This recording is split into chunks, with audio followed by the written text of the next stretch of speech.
new setup at the moment, so I'm trying to sort everything out. And it looks like I'm live from my other profile page, which is called the Sacred Summit. But you know what? Facebook just rolled out a new update today for Australia. So guess what? Shit happens. So let's just keep on going. So we've been doing some videos on how to gain more clients, and I want to talk to you today about word of mouth. It is honestly the best form of advertising and networking. And remember, there's always going to be someone that will judge you based on another person's shit ass opinion. It really will. And, like I've even had people say to me, oh, look, hypnotherapy doesn't work, or natural therapies are crap, or stuff like that. That's fine. People are allowed to have their opinions. It's the whole point of it.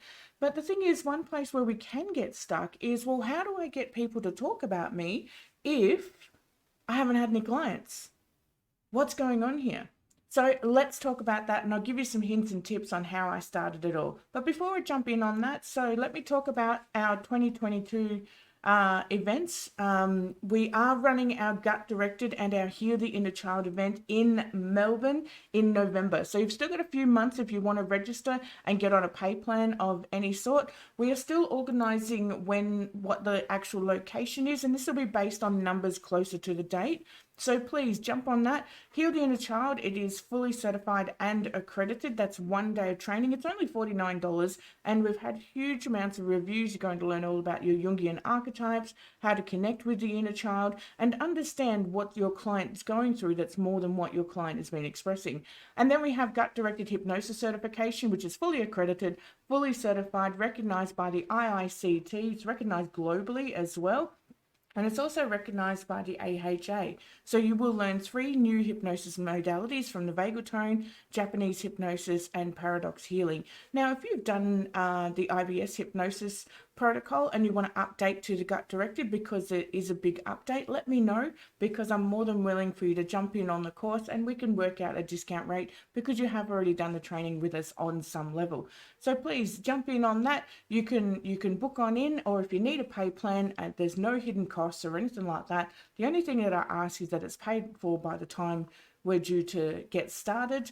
Hit me up and we'll sort that out for you. But otherwise from that, let's get on with today's video.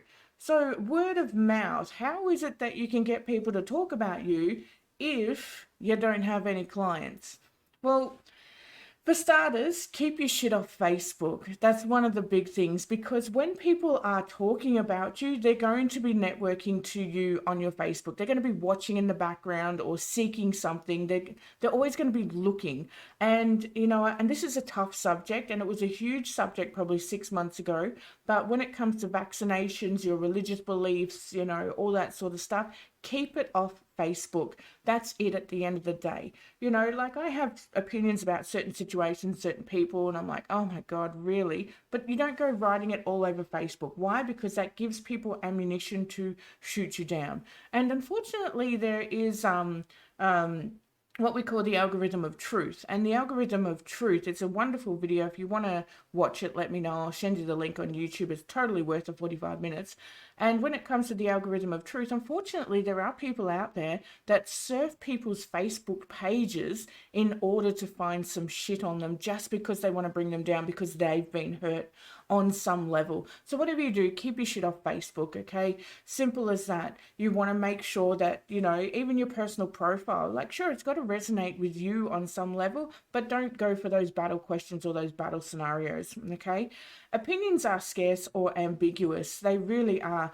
There's many, many times where, like somebody will give me an opinion based on hypnotherapy, and I'll ask them, where did that come from? And they can't really tell you. They're like, oh, well, and I just say to them, oh, look, I'm just curious. That's all I'm asking about. When you get people in your local community and stuff like that, you've got to understand that most people are visual people, and it does come down to, what does your house look like? Is it clean and tidy? Are you clean and tidy? Are you presenting yourself, etc., etc.? Because people do tend to quickly judge based on that. and ensure the location that you're practicing from is always tidy as well. So, like I went to one lady who was a naturopath, and as soon as I walked up the driveway, I'm like, oh my gosh, this place is an entire mess. And she was an amazing naturopath, but she couldn't keep her records in order.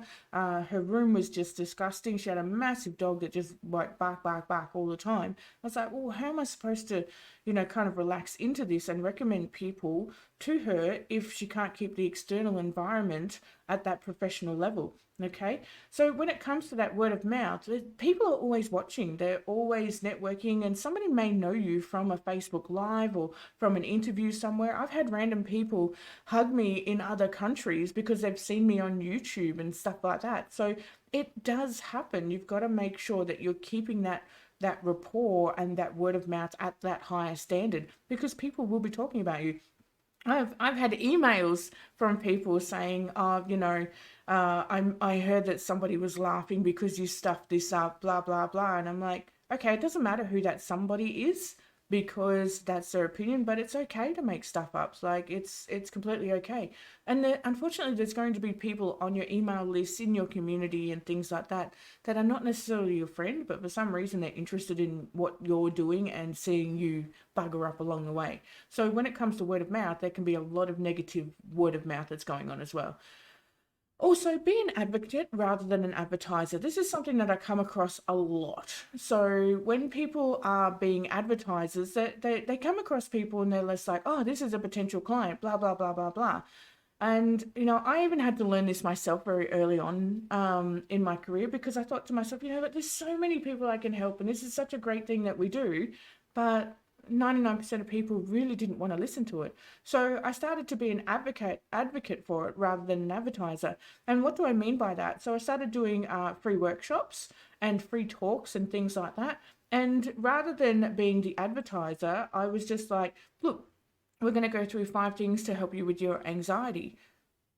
Simple stuff like that. We're going to go through 3 simple steps for you to sleep better at night, and we're going to practice them. Or we're actually going to do a relaxation session or something like that.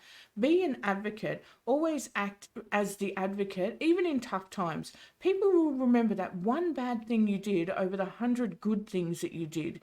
Negativity is easy to grasp onto, and negative word of mouth spreads like wildfire, where positive word of mouth really, really drags on.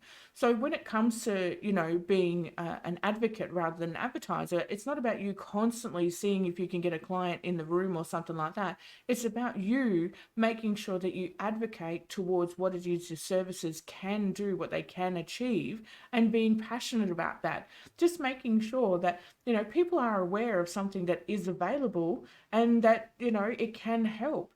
There's so many people out there that are quick to shoot down hypnotherapy and any kind of spiritual healing or natural healings whatsoever.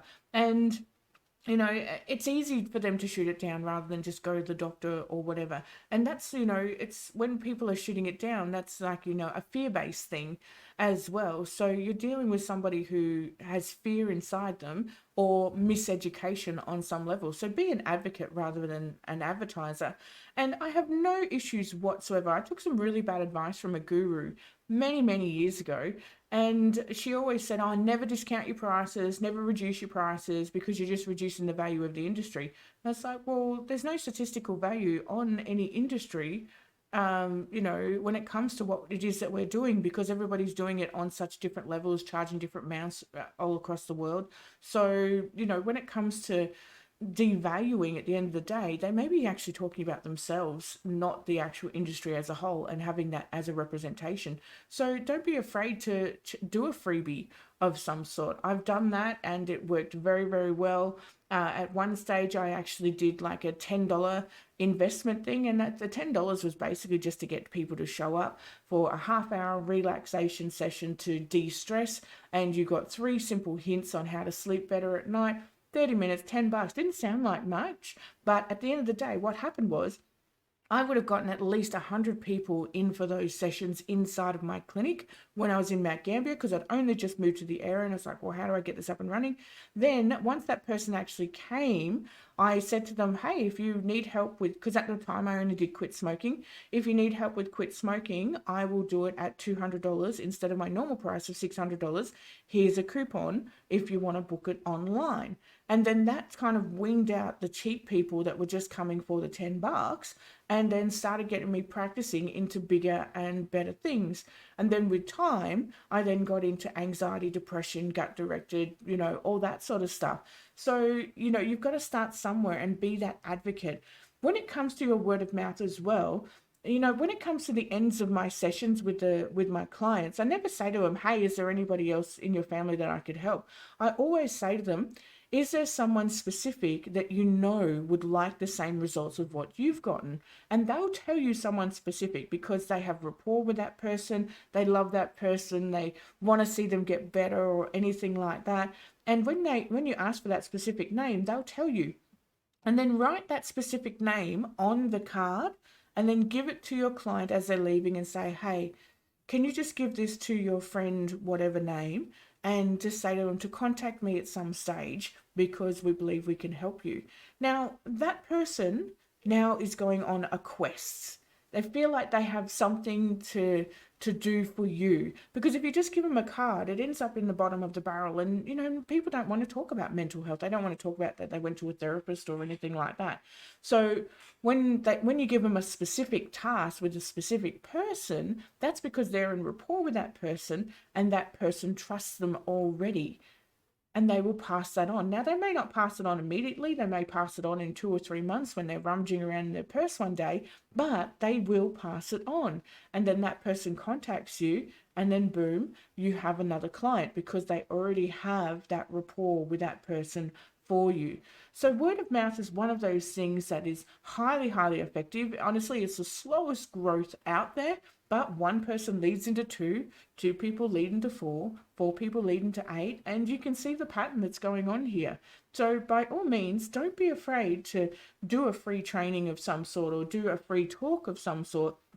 Even if you organize it in a naturopath's consulting rooms or something like that, and put yourself out there. And you can always discount your rate. Instead of charging $150, just do a massive thing where you're like $50, free consult, let's have a talk, blah, blah, blah, and get that word of mouth going out there. Get it really, really networking really, really well. So that's one easy way out of 44 that you can attract clients, and word of mouth is absolutely fantastic. And don't be afraid to print off some flyers, chuck them in some mailboxes and say, hey, I'm doing this for $10 for half an hour. Come and meet me, come and have a talk, okay? Get out there, get some clients, because guess what? People need you. I'll catch you in the future, lovelies. Bye-bye.